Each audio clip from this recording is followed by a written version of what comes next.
이어서 체크포인트 잡아봅니다. 토마토 투자클럽 최원지 전문가 함께합니다. 안녕하세요. 안녕하십니까. 네, 오늘 볼 첫 번째 체크포인트입니다. 미증시와의 연결고리가 약해졌다. 이 부분에 좀 초점을 맞춰서 이야기 나눠보겠습니다. 환율시장 연동이라고 달아주셨는데 원달러 환율은 1,300원 선 부근에서 약간은 또 지금은 왔다 갔다 좀 눈치를 보는 상황이기는 합니다. 미증시와의 또 연동성은 확실히 눈에 띄게 떨어진 것 같고요. 이 부분이 어떤 의미가 있을까요?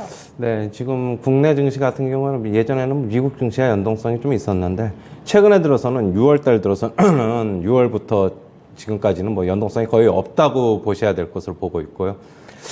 그렇다고 본다면은 국내 증시의 자생적으로 상승과 하락은 뭐 어디에서 좀 봐야 되냐 하면은 환율 시장과 좀 밀접하게 연동이 되어 있는 것으로 좀 보고 있습니다. 지금 전 세계적으로 지금 강달러 현상이 지금 우리나라뿐만이 아니라 다 그렇게 되고 있죠. 특히 이제 일본 시장도 엔화가 우리나라보다 더 많이 절하가 되면서 일본 시장 같은 경우에도 강달러 현상이 더 짙게 나타나고 있는데요. 지금 우리나라 같은 경우에는 결국에 원달러 환율이 지금 잠시 한번 보시면은요. 지금 어제 금요일자죠. 금요일자에 제가 이제 이 방송에서 오전에 큰 폭으로 좀 하락을 하면서 국내 증시 상승하지 않을까 좀 그렇게 봤었는데 오히려 의외로 후장 가면 갈수록 약해졌죠. 낙폭을 줄이면서 네. 양봉이 나왔습니다. 그러면서 이런 정도밖에 이제 하락을 하지 않으면서 국내 증시 뭐 큰 폭으로 좀 하락을 했는데요. 결국에는 환율 시장에서 좀 힌트를 얻어봐야 될 것으로 보고 있습니다. 지금 환율 시장에서 보면은 6월 23일 날이 단기적으로 고점이었다가 빠지면서 국내 증시도 같이 보시면은 그때 소폭이나마 6월 23일 저점 찍고 한 3일 동안 반등을 했거든요. 환율 시장도 한 3일 정도 하락하면서 했다가 21선에서 지지받으면서 올라왔죠. 저는 원달러 환율 저는 조금 그러니까 연말까지 그러니까 연말이라기보다는 한 9월, 10월까지는 계속적으로 상승할 것으로는 보고 있어요. 그런데 단기적으로 조금 매도 시그널이 나오면서 금요일 증시 좀 괜찮을 줄 알았는데 큰 폭으로 하락을 했고 뭐 지금 1,350원은 뭐 언론에서도 얘기하고 있고 저도 뭐 그 정도는 갈 것이다. 저는 뭐 1,400원도 가능하지 않을까 개인적으로는 좀 그렇게 보고 있어요. 결국에는 외국인의 매도 플레이는 계속적으로 환율 시장에서 뭐 연동을 하면서 계속 나올 것 같고요. 지금 국내 같은 경우에 한국은행에서는 금리 역전을 미국과 금리 역전을 용인을 할 것으로 지금 보고 있는데 지금 현재는 자본 유출이 그렇게 심각하지 않을 것이다라고 얘기하고 있지만은 실제로 괜찮을지는 닥쳐봐야지 알겠죠.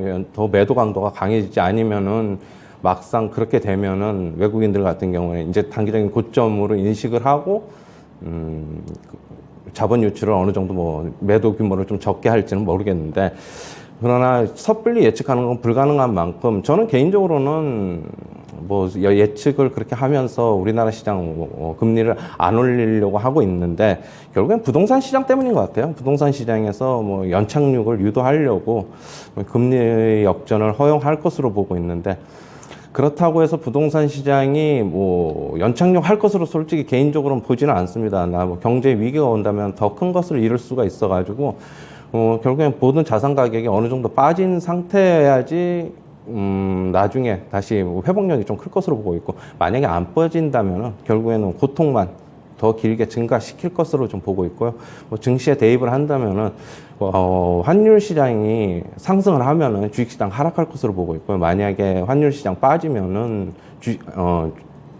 주식시장 상승할 것으로 보고 있고, 환율 시장 떨어지면은 환율 시장 상승하면 주식시장 하락할 것으로 보고 있어가지고, 환율 시장하고 좀 밀접하게 연관이 있다고 보고 있어가지고, 환율 시장 좀 주의 깊게 체크해보자. 이렇게 정리해드리겠습니다. 네, 이제는 시장의 바로미터가 되는 부분이 미증시와의 상관관계가 좀 낮아졌기 때문에 환율에서 힌트를 찾고 있습니다. 원달러 환율 1,300원 선 부근에서 왔다 갔다 하는데요. 추가적인 상승 가능성, 연말까지는 조금 더 올라가지 않을까 그 가능성 내다보고 있습니다.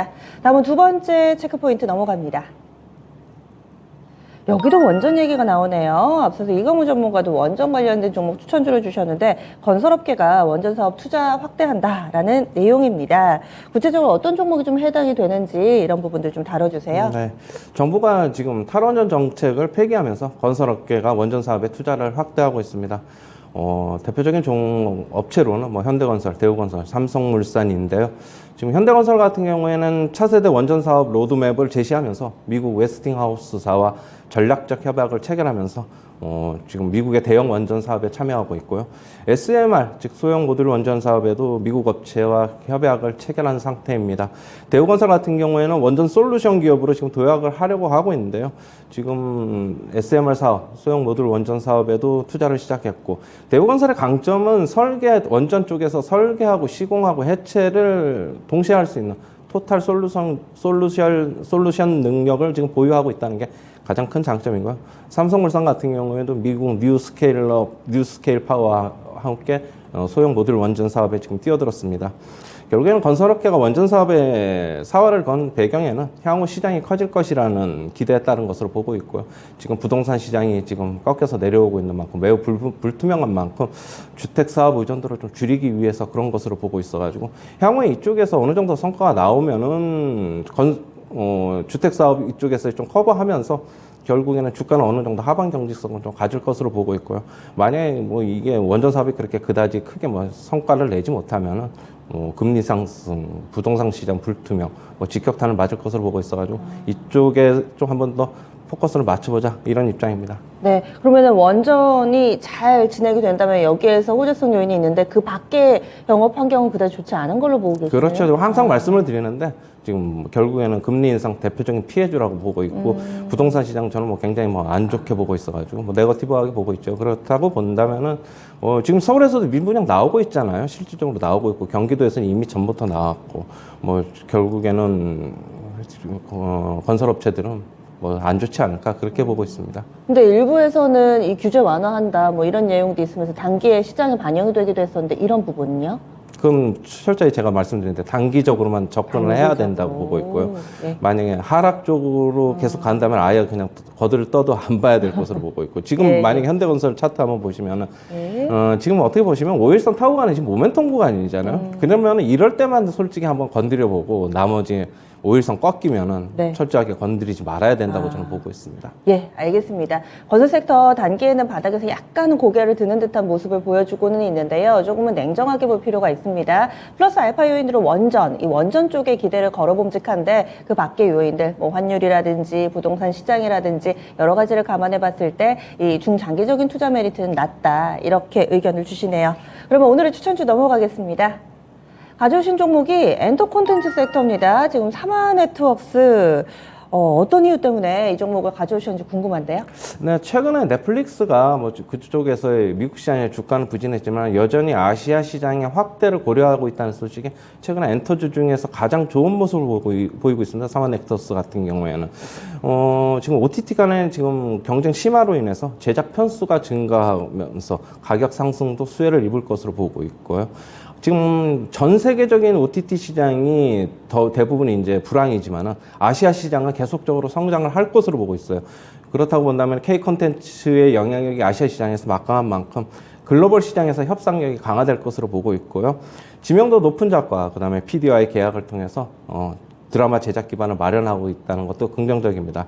매수가는 시초가서부터 접근하시고요. 목표가는 4,000원, 손절가는 2,950원 제시하도록 하겠습니다. 네. 그래서 OTT 이 업계에 계속해서 투자라든지 이런 부분들이 이루어지고 있습니다. 최근에 주가 움직임도 양호해서요. 사마네트웍스 눈여겨보자. 오늘의 추천주까지 전해드렸습니다.